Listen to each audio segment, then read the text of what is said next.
Donc j'explique. Ce qu'on travaille aujourd'hui, c'est la musicalité de la poésie d'Hélène Dorion. Ok, on peut pas étudier un poème sans parler de sa musicalité. Si vous tombez sur la poésie au bac et que vous ne parlez pas de la musicalité, vous pouvez difficilement avoir la moyenne. C'est même impossible d'ailleurs, que ce soit à l'oral comme à l'écrit.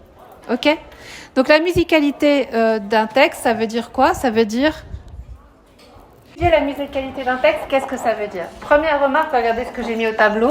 Je parle du vers libre. La poésie, elle est très codée depuis qu'elle existe. C'est-à-dire, il y a un nombre de syllabes déterminé. Par exemple, 12 syllabes, ça fait un alexandrin. 10 syllabes, ça fait un décasyllabe. Il y a des rimes. Il y a des césures au milieu d'un vers, etc. Des césures, c'est-à-dire des coupures. Avec le vers libre, la poésie moderne, on n'a plus toutes ces conventions. Mais les poètes, ils ont quand même réussi à donner une certaine musicalité à leurs vers en utilisant un certain nombre de techniques d'écriture. Donc ce sont ces techniques d'écriture que vous devez bien comprendre. Non seulement c'est important pour toute poésie qu'on étudie, mais c'est très important pour Hélène Dorion parce que elle insiste beaucoup sur l'importance de la musicalité de ses textes. Dans son édition Mes forêts, à la fin, vous regarderez page 142, il y a un paragraphe qui s'appelle « De la musique avant toute chose ». Et dans ce paragraphe-là, dans ce texte-là, elle explique l'importance de la musique pour son œuvre littéraire. Alors, pour étudier la musicalité d'un texte, comment on fait? C'est là où il va y avoir des choses à bien apprendre, à bien connaître. On va s'intéresser à tous ces éléments que j'ai mis là au tableau, c'est-à-dire on va d'abord s'intéresser à la longueur des vers, et en particulier quand on va parler de la longueur des vers, la longueur du vers sur la page, on va s'intéresser aux variations de celle-ci, aux variations de cette longueur. Regardez en exemple la troisième strophe de ce poème qui se trouve page 79. 1, 2, 3, donc la troisième strophe c'est celle-ci. Je la lis. Comme si de longues blessures et le silence et la solitude avaient désenchanté son pas. On ne peut pas ne pas commenter la longueur des vers. Quand il y a des vers longs comme ça et d'autres plus courts, ça va créer une différence de rythme.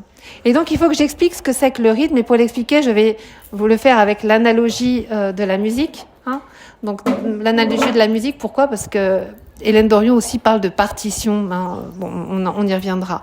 Pourquoi l'analogie avec la musique? Regardez, quand on écrit des notes de musique, les notes ont différentes longueurs.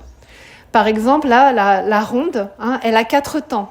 Donc ça veut dire que selon le rythme, si vous jouez une ronde comme ça au piano, vous allez laisser le doigt appuyé pendant 4 temps. Bon, après, les temps sont différents selon le métronome. Ça peut paraître, vous laissez votre doigt sur le piano, ça fait 2, 3, 4, et après vous passez à la suite. Si c'est une noire comme ça, c'est un temps. Donc au piano, ça fait tac. Ok? Une note noire, c'est tac. Et une note ronde comme ça, on laisse le doigt appuyé. 1, 2, 3, ok? Et une croche, ça fait un demi-ton. Donc quand ça joue très vite, il y a beaucoup de croches. On peut avoir des doubles croches. Donc là, c'est pas j'ai mis 2 temps. J'espère que les autres n'ont pas écrit ça. C'est pas 2 temps, c'est un temps. Non, ça c'est 2 temps, c'est bon. Si, c'est bon. Ça c'est deux noirs, comme ça. Après, si on a deux croches, on va les écrire avec un signe comme ça. Donc là, 2 notes noires, ça fait 2 temps. Et ça, une blanche, ça fait 2 temps aussi. Il y a 2 façons de les noter, les temps. C'est intéressant parce que là, ça veut dire que ça va beaucoup plus vite, mais c'est 2 temps. Et là, ça va beaucoup plus lentement, mais c'est toujours 2 temps. Donc ça, c'est rapide, ce que je vous dis là sur les notes de musique, mais elle s'inspire beaucoup de ça. C'est-à-dire qu'en fonction des notes, le rythme est différent. Alors le rythme, il est d'abord, c'est la pulsation, quoi. C'est ce qu'on appelle un BMP, quoi. C'est le rythme comme ça, voilà. C'est ce qu'on a avec le métronome. Et après, on va suivre ces notes-là. Donc là, c'est pareil. Elle n'utilise pas, par exemple, la ronde pour faire un texte, un vers qui va être long. Elle va se servir de certaines voyelles et de certaines consonnes. Exemple, ce vers-là, le premier vers de la troisième strophe. Comme si de longues blessures. Qu'est-ce qui permet de lire ce vers-là de manière allongée? Eh bien, déjà le doublement des consonnes. Comme. Comme. Donc on peut l'accentuer, on va pas dire comme, on peut dire comme. On peut jouer dessus sur la consonne double. comme si. Alors en plus, on va jouer sur la prononciation du E.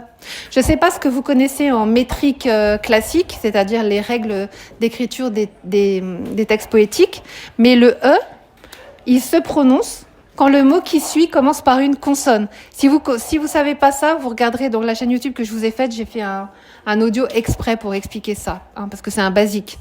Comme si, on peut pas dire comme si. À l'oral du bac, si vous lisez comme si, c'est pas bon. Vous devez dire comme si. Parce que si vous lisez comme si, on voit que vous connaissez rien à la poésie. Parce que le E se prononce forcément dans la mesure où il est suivi d'une consonne. Comme si, voilà, donc c'est pareil. Comme si de longues blessures. On peut allonger de longues blessures.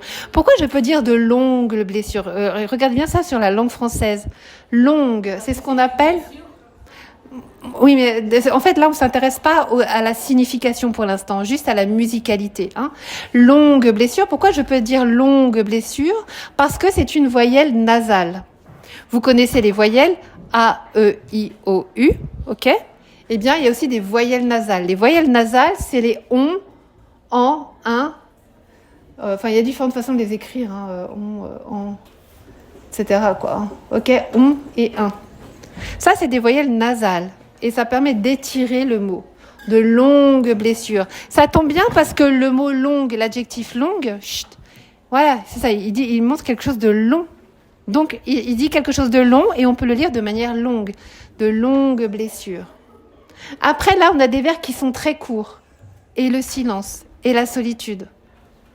Ils sont courts et comment est-ce qu'on peut mettre en valeur leur brièveté? Grâce à l'anaphore de « et ». L'anaphore, c'est une anaphore, c'est, j'ai dû noter ça quelque part, ouais, répétition en tête de vers. Et le silence, et la solitude. Donc, et le silence, et la solitude, l'anaphore. Regardez, aussi la répétition du son consonantique, donc allitération de « ce ». Le silence, la solitude. C'est ce qu'on appelle là aussi une allitération. Cette allitération, qu'est-ce qu'elle vise à faire? Après, on va commenter. Écoutez, ça c'est le truc qu'il faut que vous sachiez faire aussi. Pas juste un relevé des moyens formels de s'exprimer là dans le poème, mais aussi d'essayer de commenter ça. Pourquoi elle fait ça? Qu'est-ce que ça veut nous dire? Qu'est-ce que ça veut nous dire? C'est ça. Et le silence et la solitude, il y a un lien entre le silence et la solitude. Il y a d'abord un lien formel. On entend au début. On appelle ça une sifflante. C'est une consonne qu'on appelle une sifflante. Le silence et la solitude. Et après, il y a un lien sémantique entre les deux. Sémantique, ça veut dire un lien de sens. Et le lien de sens, c'est quoi? On peut dire que, voilà, si on est dans la solitude, si on est seul, eh bien, il y a une forme de silence.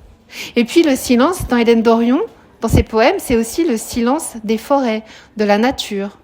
Peut-être que c'est aussi le silence de l'esprit, du calme, etc. Mais en tout cas, c'est le silence de la solitude. Donc, il y a deux liens entre le silence et la solitude. Un premier lien qui est un lien formel, c'est-à-dire avec l'allitération de la consonne sifflante, ce qu'on entend. Et aussi un autre lien qui est un lien sémantique, presque de cause à effet. Je suis seule, donc il y a du silence. Il y a le silence, donc je suis seule. Peut-être que ça peut marcher aussi dans ce sens-là. Et le silence et la solitude, l'anaphore de « et », l'anaphore de « et », donc ça aussi, bien sûr, c'est à commenter. Ça sert à quoi de faire cette anaphore de « et » Ça sert à bien mettre en valeur ces deux termes de silence et de solitude qui sont des termes importants dans sa poésie, qui sont de beaux termes, de beaux mots. Le silence, il y a une sorte de majestuosité dans ce silence. C'est le silence de la nature, c'est peut-être le silence de l'esprit. On peut dire beaucoup de choses sur tout ça. Et à la fin, donc, et le silence et la solitude avaient désenchanté son pas. Avait désenchanté son pas. Donc, avec désenchanté, on a aussi ce qu'on appelle des voyelles nasales, ici, qui permettent d'allonger. Avait désenchanté son pas. Alors, attends. J'ai laissé un espace là parce que quand elle fait des pauses dans son texte, quand il y a des pauses, dans le vers lui-même, on a vu plein d'exemples comme ça, où elle laisse un espace, un blanc entre deux mots dans ses poèmes. Ça, on l'a vu déjà.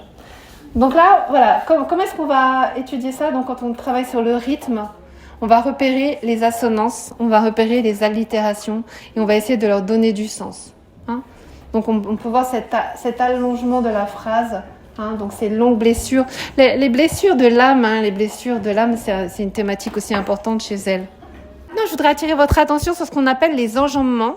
Pareil, très important pour les rythmes. Hein. Ce qu'on appelle un enjambement, c'est que vous voyez, regardez, chaque vers a des limites.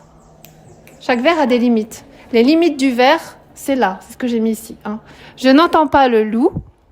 Il devrait hurler à la lune. Hein. La limite du vers, c'est la fin de la ligne, en fait. Hein, la fin du vers. Donc, on peut s'arrêter. Je n'entends pas le loup. On peut s'arrêter. Il devrait hurler à la lune. Alors après, elle dit, il devrait hurler à la lune qu'ébrèche le ruisseau. Écoutez bien ce que c'est qu'un enjambement et regardez bien.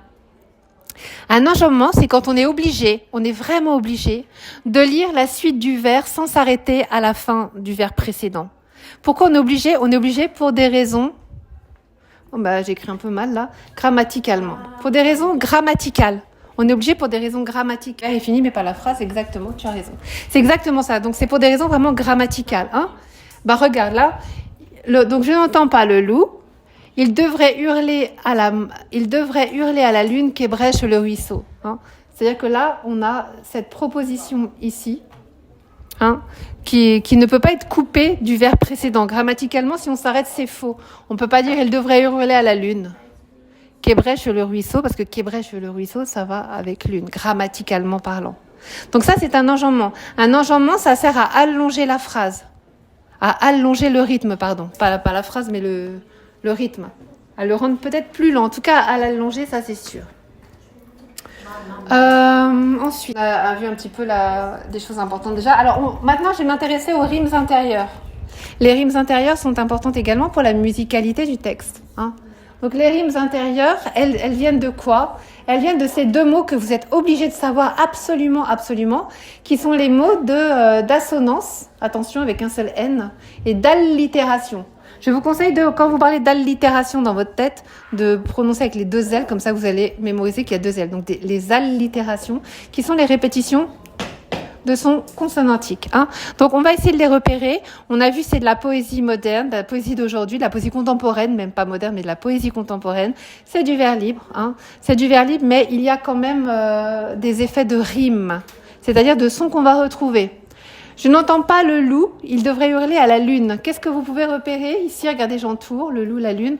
Qu'est-ce que vous pouvez repérer comme rimes intérieures ? On va parler de rimes intérieures. Qu'est-ce que vous pouvez repérer comme rimes intérieures ?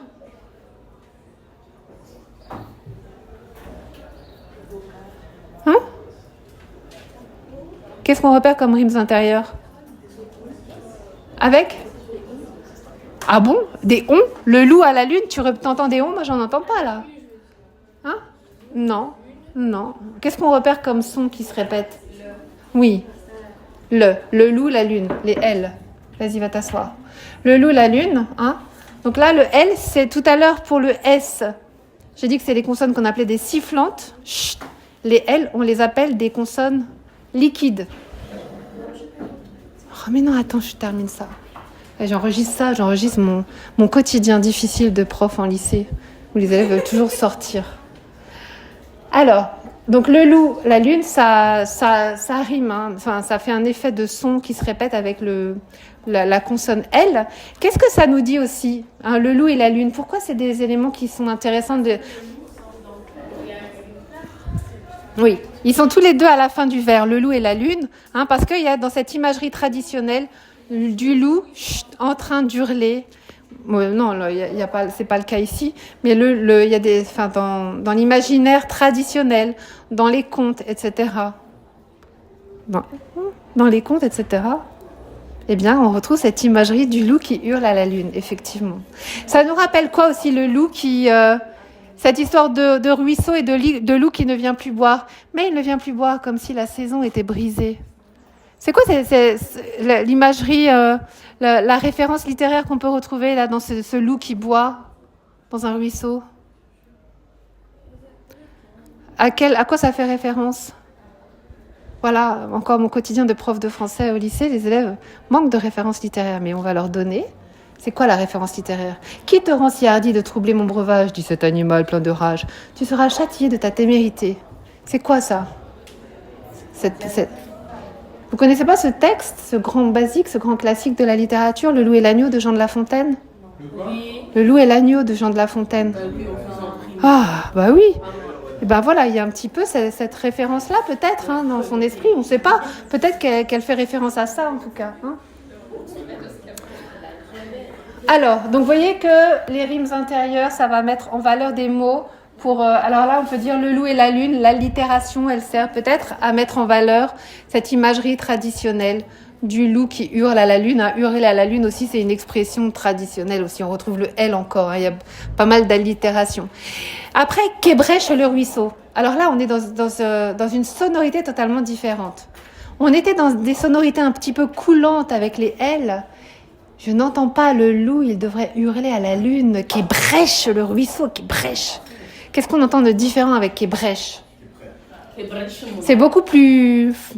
Quoi? Par rapport à la lune qui est coulante, le brr, c'est plus agressif, c'est plus rude. Hein. Donc peut-être que c'est une façon de mettre en valeur quoi? Qu'est-ce que ça veut dire ébrécher un ruisseau? Le terme d'ébrécher, on l'a déjà vu hein, dans son œuvre. C'est? Oui, c'est couper quelque chose, c'est ça, c'est une coupure, une blessure. Hein. Elle dit, je ne sais plus dans quel texte elle parlait de ça déjà, hein, mais effectivement, on ne peut pas ébrécher le ruisseau au sens propre, hein, bien sûr. C'est une métaphore, bon ça c'est encore autre chose. Donc voilà, maintenant votre travail, écoutez bien, votre travail va consister à essayer de faire une petite synthèse de ça. Vous allez essayer d'écrire un paragraphe hein, qui va expliquer la musicalité dans ce texte. Donc en vous appuyant sur tout ce que j'ai mis là au tableau et que je viens d'expliquer ici, hein, donc vous allez essayer de rédiger ça. Hein. Le but c'est ça, c'est d'apprendre à rédiger pour le commentaire littéraire et l'explication de texte. Hein. Donc c'est pas forcément quelque chose de facile à faire, mais plus on rédige et mieux on écrit. Hein. Allez, au travail.